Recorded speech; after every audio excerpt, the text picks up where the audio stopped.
বহিষ্কৃত চিন্ময় কৃষ্ণদাসের কর্মকাণ্ডের দায় নেবে না ইসকন বাংলাদেশ। বৃহস্পতিবার সংগঠনের প্রধান কার্যালয়ের এক সংবাদ সম্মেলনে ইসকন বাংলাদেশের সাধারণ সম্পাদক চারুচন্দ্র দাস একথা জানায়।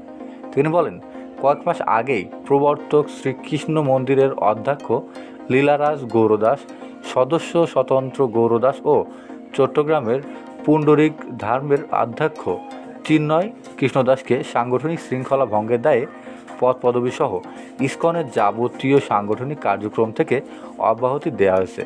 তাই তাদের দ্বারা সংগঠিত সকল কার্যক্রমই ইসকনের নয়। চারুচন্দ্র দাস বলেন, গত 3 অক্টোবর অফিসিয়াল বিবৃতির মাধ্যমে জানানো হয় যে চিন্ময় কৃষ্ণ দাস ইসকন বাংলাদেশের মুখপাত্র নয়, তাই তার বক্তব্য সম্পূর্ণ তার ব্যক্তিগত।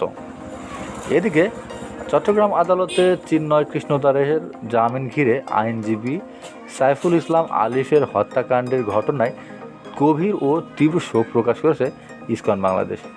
সাধারণ সম্পাদক চারুচন্দ্র দাস বলেন, তার আইনজীবী মর্মান্তিক অকাল মৃত্যু আমাদের মর্মাহত করেছে। উল্লেখ্য, এর আগে সোমবার বিকাল 4:30টার দিকে চিন্ময় কৃষ্ণ দাসকে ঢাকার শাহজালাল আন্তর্জাতিক বিমানবন্দর থেকে হেফাজতে নেয় ঢাকা মহানগর গোয়েন্দা ডিবি পুলিশ। পরে তাকে গ্রেফতার দেখানো হয়।